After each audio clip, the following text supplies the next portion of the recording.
2017년 12월 저는 리플을 400원에 샀습니다. 그때만 해도 은행들과 파트너십을 맺는다는 소식들에 기대가 컸습니다. JP모건, 뱅크 오브 아메리카, 스탠다드 차타드 이런 거대 은행들이 리플과 손잡는다니 이거 대박 날 거라고 생각했어요. 그리고 실제로 한 달 뒤 리플 가격은 3,500원까지 올랐습니다. 수익률 800%, 저는 천재가 된 기분이었어요. 하지만 그 후 몇 년간 리플은 지옥 같은 시간을 보냈죠. SEC 소송, 거래소 상장 폐지, 400원까지 떨어졌다가 다시 오르기를 반복했어요. 그런데 최근 리플 가격은 5,000원 근처까지 다시 치솟았습니다. 많은 분들이 환호했죠. 드디어 리플의 시대가 왔다. SEC 소송 승리의 결과다. 하지만 지금 또 조정을 받고 있어요. 그리고 저는 이 모든 상황을 보면서 이상한 점들을 발견했습니다. 정말 SEC 소송 승리만으로 이렇게 폭등할 수 있는 걸까요? 다른 암호화폐들도 규제 이슈를 해결했지만 이렇게까지 오르지는 않았거든요. 더 이상한 건 신고가를 코앞에 둔 5,000원 근처에서 갑자기 조정을 받기 시작했다는 거예요. 마치 누군가 그 지점에서 대량 매도를 한 것처럼요. 그때부터 저는 의문을 갖기 시작했습니다. 정말 우연일까? 아니면 누군가 의도한 걸까? 그래서 저는 파기 시작했어요. 리플의 진짜 정체를. 그리고 발견한 건 충격적이었습니다.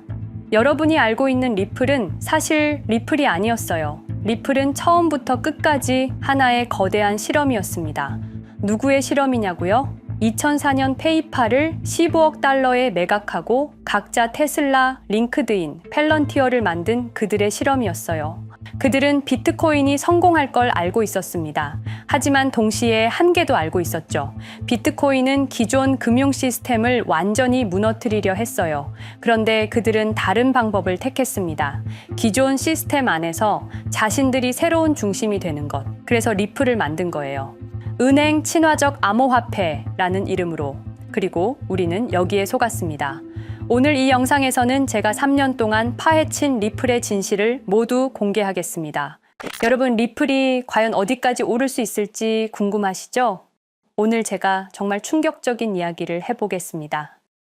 2020년 12월 22일 밤, 그날을 기억하십니까? XRP가 단 하루 만에 63% 폭락했습니다. 어떤 이들은 수천만 원의 자산이 증발했고 어떤 이들은 하루아침에 수억을 잃었습니다. 처음엔 시장이 미친 거라고 생각했습니다. 변동성이라고, 조정이라고 그렇게 믿었습니다. 하지만 이 사건을 5년간 추적한 결과 이건 어떤 이들의 치밀한 계획이었습니다. 리플 가격은 4년간 철저하게 짓눌려 있었습니다. 그리고 더 충격적인 건 2025년 8월 그 암살자가 다시 나타났다는 겁니다. 이번엔 더 큰 칼을 들고 더 강한 권력을 쥐고 더 야심찬 계획을 가지고 지금부터 제가 5년간 추적한 절대 공개되면 안 될 이야기를 시작하겠습니다. 먼저 타임라인부터 보시죠. 천천히 따라오십시오. 2020년 12월 22일 오후 9시 30분 SEC 의장 제이 클레이튼이 XRP 기소를 전격 발표합니다. 그의 임기 종료까지 남은 시간 단 12시간. 12월 23일 오전 9시 클레이튼 SEC 의장직에서 사임합니다. 여기까지는 그럴 수 있다고 칩시다. 임기 끝나고 퇴임하는 거 이상할 건 없죠. 그런데 12월 24일 크리스마스 이브 아침입니다. 퇴임한 지 단 하루 만에 클레이튼이 새 직장으로 옮겨갑니다. 월리버 에셋 매니지먼트 자문으로. 잠깐만요. 이 회사가 뭘 하는 곳인지 아십니까? 비트코인과 이더리움에 8천억 원을 투자한 회사, 그러니까 리플과 직접적인 경쟁을 하는 회사에 베팅을 한 겁니다. 다시 한번 정리하겠습니다. XRP를 기소하고 다음날 사임하고 그 다음날 리플의 경쟁사에 투자하는 회사로 갔습니다. 이게 정상입니까? 윤리적으로 문제는 없습니까? 법적으로 괜찮은 겁니까? 하지만 진짜 소름 끼치는 건 이제부터입니다. 블록체인은 모든 걸 기록합니다. 그리고 그 기록을 추적해보니 기소 발표 18시간 전인 12월 22일 새벽 3시 누군가 움직이기 시작했습니다. 대량의 XRP가 조심스럽게 하지만 확실하게 매도되기 시작합니다. 뉴스가 나오기 전, 세상이 알기 전, 폭락이 시작되기 전 누군가는 이미 알고 있었습니다. 이 시점에서 저는 의문을 품었습니다. 대체 왜 하필 리플이었을까? 이 사건을 이해하려면 XRP가 단순한 암호화폐가 아니라는 걸 알아야 합니다. 지금 여러분이 해외로 송금한다고 가정해보죠. 한국에서 미국으로 1,000만 원을 보낸다면 스위프트라는 시스템을 거칩니다. 전 세계 200개국 11,000개 금융기관이 연결된 거대한 네트워크. 벨기에 브뤼셀에 본부가 있지만 실질적으로는 미국이 완전히 통제하고 있습니다. 얼마나 무서운 권력이냐면요. 2012년 이란 핵 제재 때 이란 은행들을 스위프트에서 퇴출시켰습니다. 그 결과 이란의 경제는 즉시 붕괴되었습니다. 2022년 러시아의 우크라이나 침공 후 러시아 주요 은행들을 스위프트에서 퇴출시켰습니다. 이후 러시아의 루블화는 30% 이상 급락했습니다. 스위프트에서 쫓겨나면 그 나라는 국제거래에서 완전히 고립됩니다. 이게 핵무기보다 강력한 이유입니다. 실제로 폭탄을 떨어뜨릴 필요가 없으니까요. 버튼 하나로 한 나라 경제를 무너뜨릴 수 있으니까요. 스위프트는 돈의 흐름을 틀어쥔 지배의 손길입니다. 그런데 2017년 XRP가 등장했습니다. 비교해 보시죠. 송금 시간부터 압도적인 차이가 납니다. 스위프트는 국경 간 송금에 3에서 5일이라는 시간이 걸립니다. 반면에 XRP는 단 몇 초면 송금이 완료되죠. 수수료 또한 엄청난 차이가 납니다. 스위프트는 3에서 5%까지 수십만 원의 수수료가 발생하지만 XRP는 단 몇 원, 거의 공짜나 마찬가지로 송금을 처리합니다. 스위프트는 여러 국가의 중개은행이 필요하지만 XRP는 그런 것조차 불필요하죠. 그리고 2017년부터 2019년까지 일본 SBI 그룹이 뱅크 오브 아메리카가 산탄데르 은행이 하나둘씩 리플과의 파트너십을 검토하기 시작했습니다. 총 200개 이상의 금융기관, 연간 200조 원 규모의 국제 송금 시장에서 XRP가 스위프트를 완전히 대체할 수 있다는 게 증명되는 순간, 바로 그때 누군가에게는 절체절명의 위기가 된 겁니다. XRP는 단순한 암호화폐가 아니었습니다. XRP는 미국이 전 세계를 통제하는 금융 무기에 대한 직접적인 도전이었습니다. 그래서 저는 추적하기 시작했습니다. 누가 XRP를 제거하려 했나? 처음엔 당연히 정부를 의심했습니다. SEC니까요. 미국 정부 기관이니까요. 그 다음엔 월스트리트를 의심했습니다. 은행들이 위협을 느꼈을 거라고 생각했죠. 그런데 조사를 하면 할수록 이상했습니다. 모든 흔적이 전혀 예상치 못한 곳을 가리키고 있었습니다. 실리콘밸리, 뉴욕이 아니라 샌프란시스코, 월스트리트가 아니라 테크 기업들, 혁신과 자유의 상징이라던 바로 그곳 말입니다. 2002년 10월 3일로 돌아가 보겠습니다. 페이팔이 이베이에 15억 달러에 매각됩니다. 그날 50명의 직원이 퇴사합니다. 보통 회사라면 뿔뿔이 흩어지겠죠. 각자 길을 가고 연락도 끊기고, 그런데 이들은 달랐습니다. 그들은 네트워크를 만들었습니다.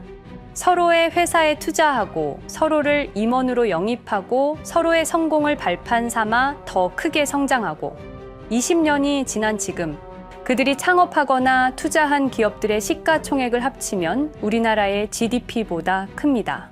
2007년 포춘지가 이들에게 특별한 이름을 붙였습니다. 페이팔 마피아. 당시엔 실리콘밸리 성공 신화로 보도됐죠. 아름다운 동료의 혁신가들의 연대, 그런 이야기들. 하지만 2025년 지금 우리는 다르게 보게 됩니다. 핵심 인물들을 하나씩 보시죠. 피터 틸, 1998년 페이팔 공동 창업, 2002년 억만장자 등극, 2003년 그는 새로운 게임을 시작합니다. 팔란티어, 9.11 테러 직후였습니다. 미국은 공포에 떨고 있었죠. 피터 틸이 말했습니다. 우리의 사기 탐지 기술을 국가안보에 사용할 수 있습니다. 그리고 CIA의 벤처 펀드 인큐텔로부터 투자를 받습니다.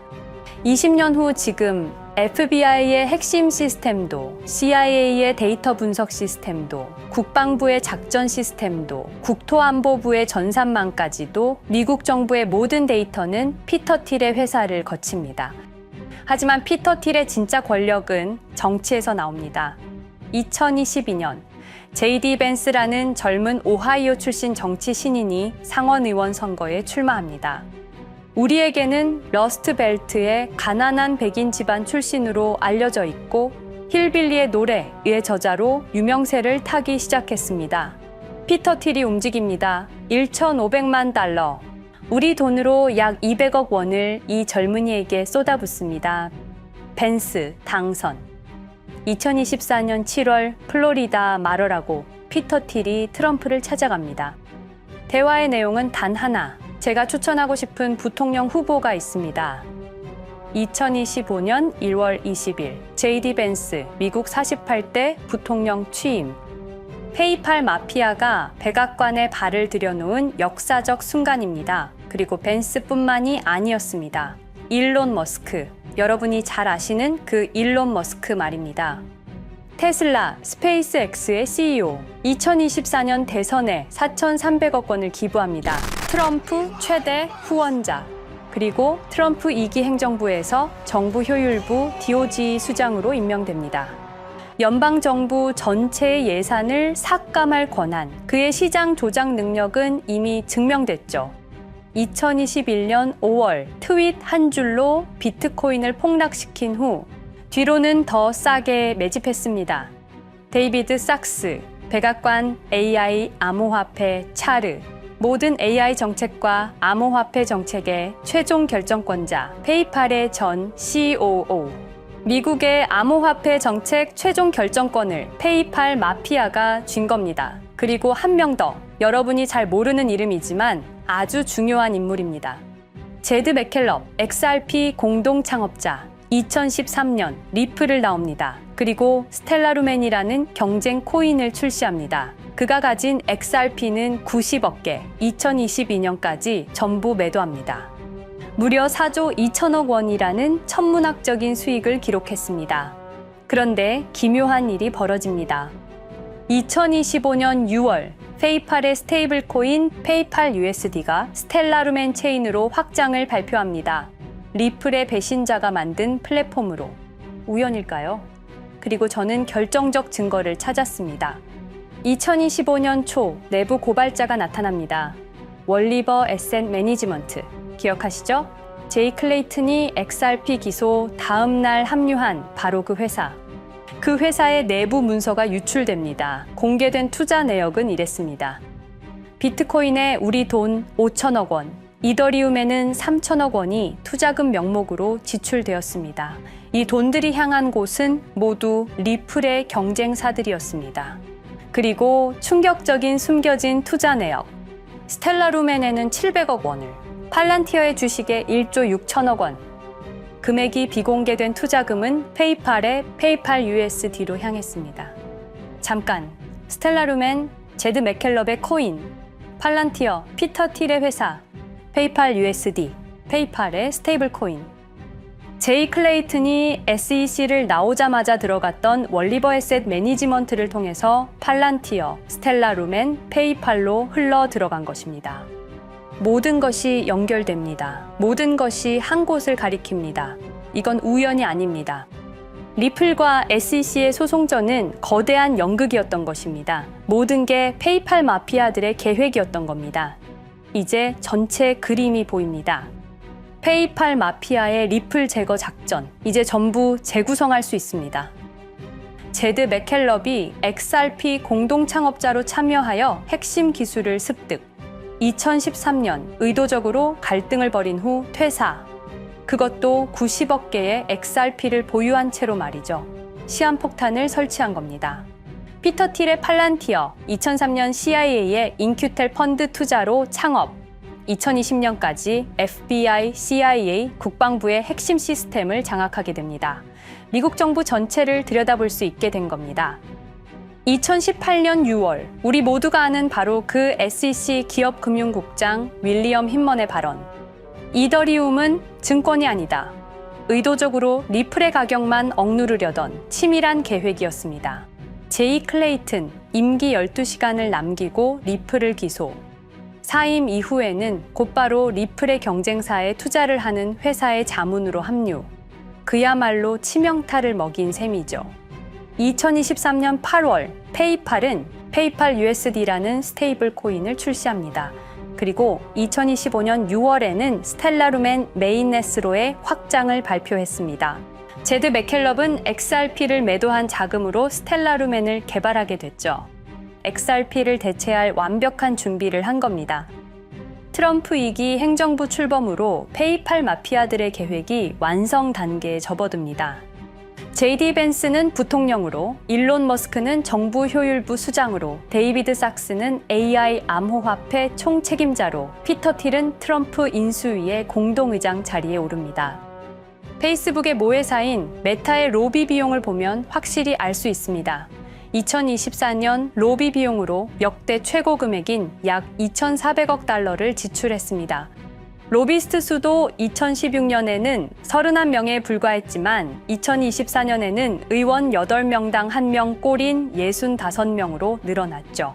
정치 권력을 장악하기 위한 그들의 야욕이 그대로 드러나는 부분입니다. 데이비드 sak스, 백악관 입성 후 단 2주 만에 리플이 수년간 워싱턴에 배치한 로비스트들을 전원 축출했습니다. 겉보기에는 이해관계 충돌이라는 명분을 내세웠지만 실제로는 경쟁 세력을 제거하려는 목적이었습니다. 리플의 스피커 역할을 할 마지막 정치적 통로마저 차단이 된 겁니다. 완벽한 계획이었습니다. 그런데 SEC와 리플의 소송전에서 그들이 예상치 못한 일이 벌어집니다. 2023년 7월 아날리사 토레스 판사의 판결. XRP 자체는 증권이 아니다. SEC는 즉시 항소했고 리플도 여기에 부분적으로 항소를 하게 되죠. 법정 공방은 끝이 어딘지도 모르게 이어졌습니다. 그리고 2025년 8월 놀랍게도 양측 모두 항소를 취하합니다. 5년 동안의 전쟁이 드디어 끝이 나게 된 순간이었습니다.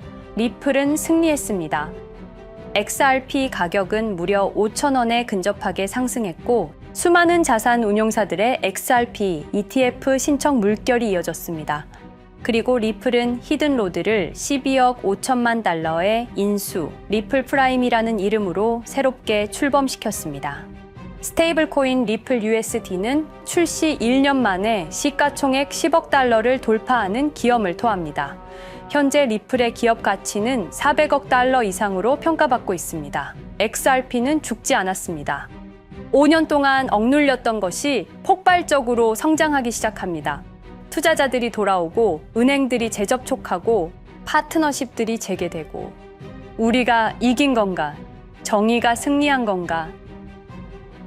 아니었습니다. 2025년 8월 18일 XRP 승리 발표 불과 10일 후 뉴스가 터집니다. 제이 클레이튼 맨해튼 연방검사로 정식 임명. 5년 전 XRP를 기소했던 바로 그 사람. 이번엔 연방검사로 돌아왔습니다. 월스트리트의 보안관이라 불리는 미국에서 가장 강력한 검사직. 형사 기소권, 월스트리트 전체 감시 권한, 금융범죄 수사 총괄. 더 큰 칼을 들고 돌아온 겁니다. 그리고 2025년 11월 트럼프 대통령의 발표. 제이 클레이튼을 앱스타인 사건 수사 책임자로 임명합니다.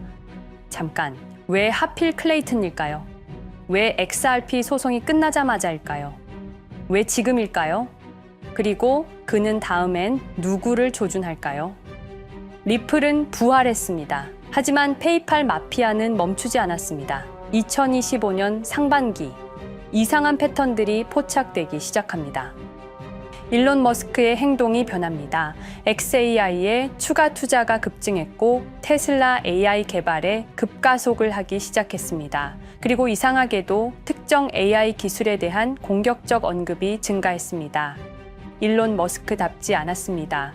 그리고 2025년 3월 한 AI 코인의 공식 계정이 일론 머스크의 X라는 플랫폼에서 갑자기 사라집니다.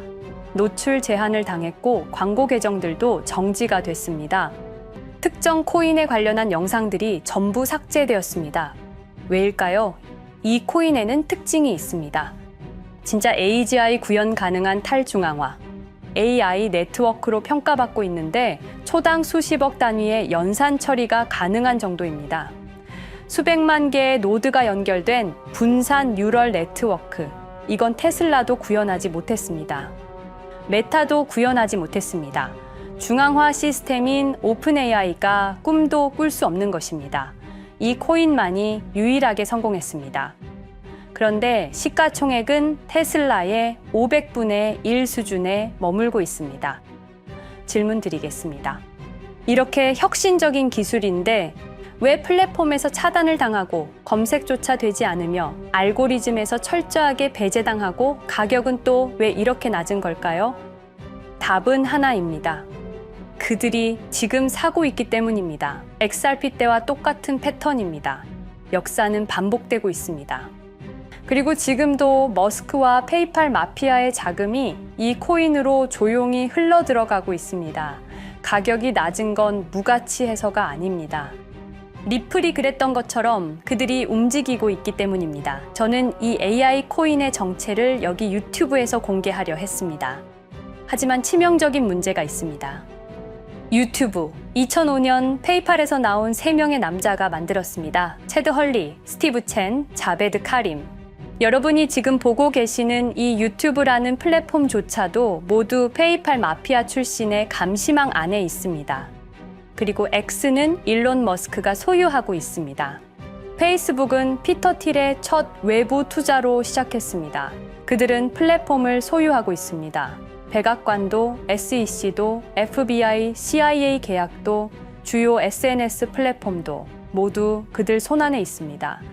이전에 제가 이 코인을 공개한 영상이 있었습니다. 그러나 그 영상은 바로 삭제됐고 채널도 정지됐습니다.